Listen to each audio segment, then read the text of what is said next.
Welcome back to another Canon Quick Shot, a quick review of a non-comic book or superhero movie. I'm your host, Terry, and today I'm reviewing Welcome to Marwen, starring Steve Carell. Now, this might not be as short, but I really love Welcome to Marwen. This was a movie that I was very much looking forward to this year after kind of seeing a little glimpse of it early on in the year, where we knew there was going to be some CGI / animation with these toys in a real life thing, but I didn't exactly know. At first I thought like, oh, is this like an animated type movie? Like, what is this? Like, you know, is this Night at the Museum? What's going on? But then you find out that it isn't actually happening. This is stuff that's just happening in this guy's head.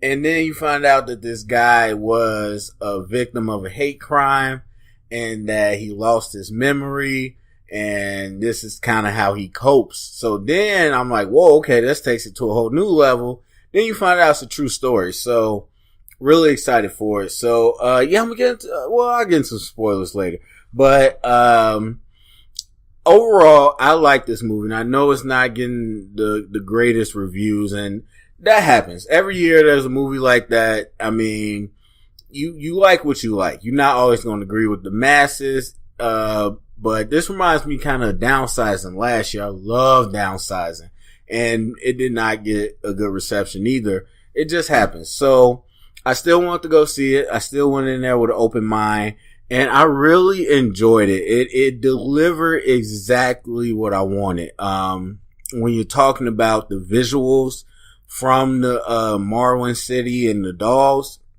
I don't know the technology to use or the technique, but it's clearly new, but you could tell like the mouth and the eyes seem like almost, I don't know how to explain it, but it looks real. It looks real. Even though you could tell it's a toy, by the mouth and the eyes, it looks like the actual actor's eyes and the mouth. So, you really felt like that was real. That was cool. But not just how it looked, but how it was used. Again, Marwen was this place that the main character Mark was using to really express himself, or to cope with things, because he had this PTSD moment where he got beat up viciously. He forgot everything. He doesn't really remember who he was. He doesn't have the same abilities he used to have, and he's not socially there. And so this is his way of coping. This is his way of processing his thoughts and just feeling good about himself.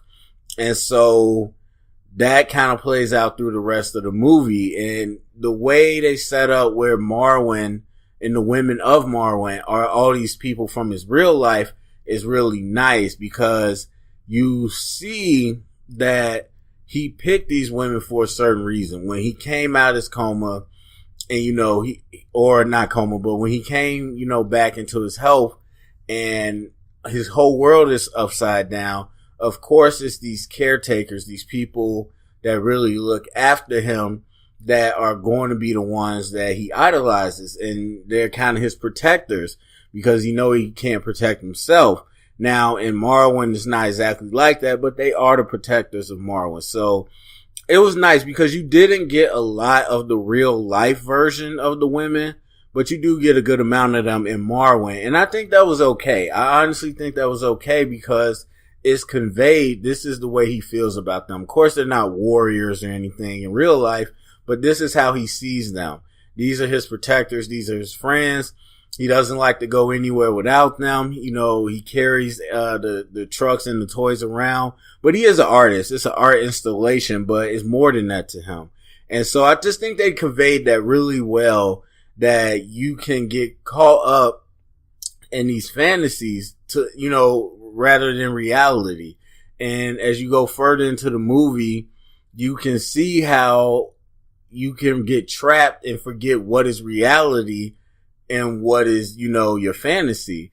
And I think they played that line very well, where this guy who, even though he has things in real life and he has people, he likes to live in this fantasy world, because this is where he can be the type of guy he sees himself as.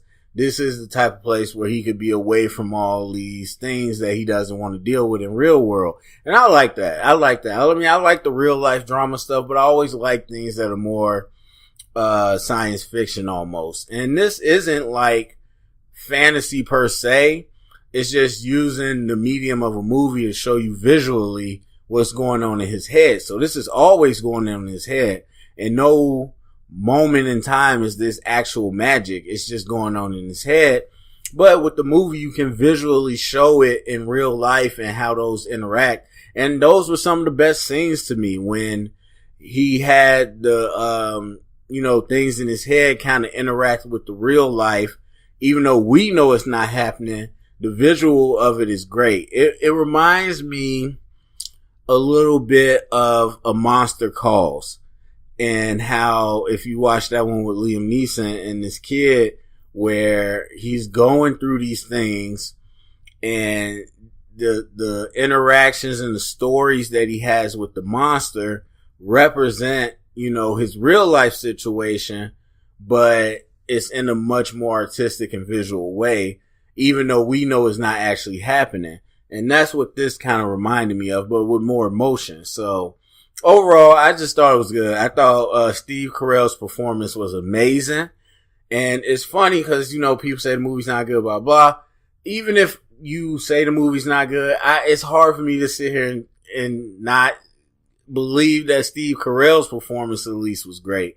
Because the man had to really show a lot of different range for this performance. He had to be really secluded, but also extremely animated when he was in Marwen. So a lot of different levels to it. I like the ensemble cast of the women of Marwen. Thought they worked well. Yeah, it all came together well for me. And so now I'm gonna get to some spoiler section. So if you haven't watched it, then don't listen. So the spoiler is, they kept talking about a hate crime. They kept saying hate crime, and it was like, okay, they jumped him. And I'm like, through the previews and the synopsis, nothing really says hate crime. And even in the trailer, he was like, I was different. And we're like, okay, well, what's different about him? So they never really get to that into the movie until much later. But I was wondering, I came in with that, like, are they going to, talk about that? And they really do. So, of course, he has, I guess I don't know what you call it, because he said it's not a fetish. He just likes women's shoes. He has a thing for women's shoes. He doesn't really like to dress up like a woman. He doesn't feel like he's a woman. He doesn't like feet. He just likes women's shoes. And so I thought it was so, I usually don't get caught up in the messages, I would say. Whereas like some people give movies big points just for having a message, even if the movie's not good. I don't get caught up in that. But I will say for this, it was very different to see how they portrayed a lot of different, I guess if you want to say progressive representation without being overt about it. And you just don't see that a lot in movies, especially without people really beating you over the head about it.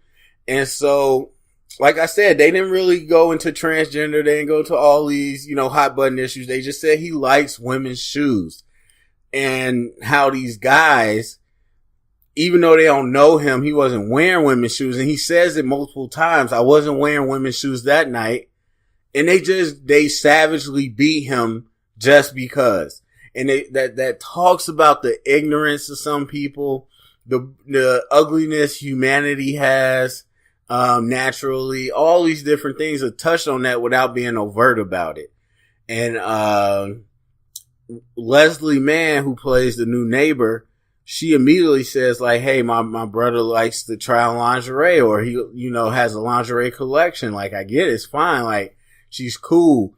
And then she had a son who was born with a mental disability and passed away. They didn't even go into it. Like, it's weird to me how some movies get praised for being so subtle and not telling you everything, but some movies get absolutely destroyed for it.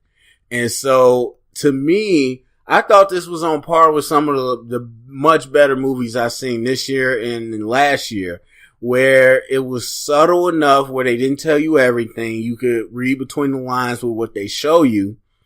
And then it also has something to say, and it said it in a creative way. So jumping back and forth to Marwen and the animated things, I just thought it was super creative. Like, again, A Monster's Call. Wasn't an award-winning thing, but a lot of people respected that movie.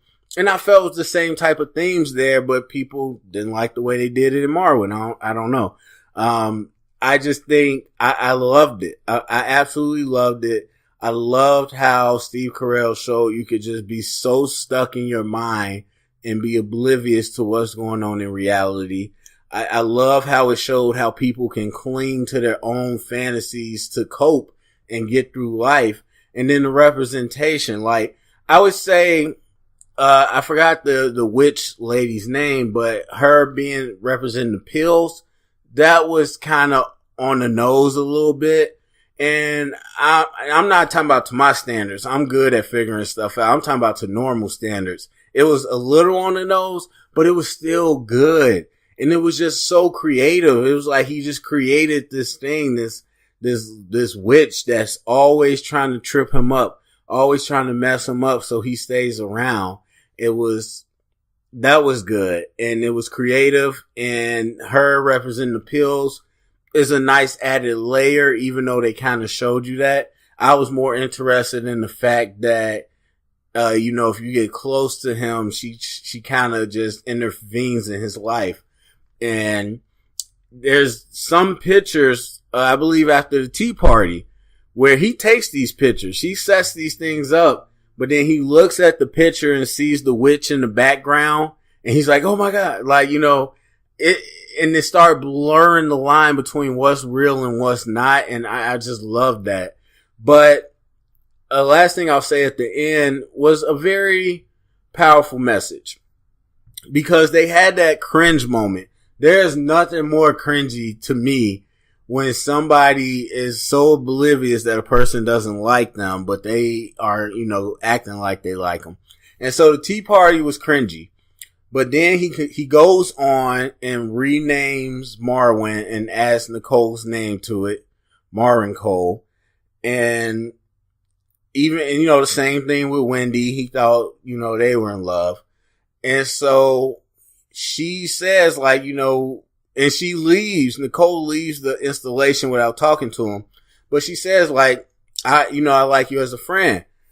And so even though he knows it's not real, I like that he continues to have that fantasy in Marwen. And because, like he said, for some people, it doesn't work out like that. But, for Mark and Marwen, or I forgot his last name, but, for the person, his character in Marwen, it did work out for him, even if it didn't work out for me. And there's still a bit of like, okay, you living too much in your fantasy, but it's also ended with, I understand the difference of real life and fantasy life.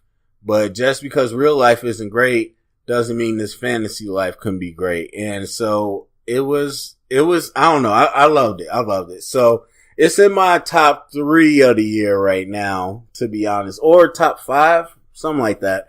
But overall, I give it a solid 94 out of 100. Definitely an A- for me. So anyway, that's my longer review of Welcome to Marwen. Why I like it so much. Go to the comment section. Let me know if you saw it, what you think. Thumbs up, subscribe, share it around. And remember, if you heard it here, it's official canon.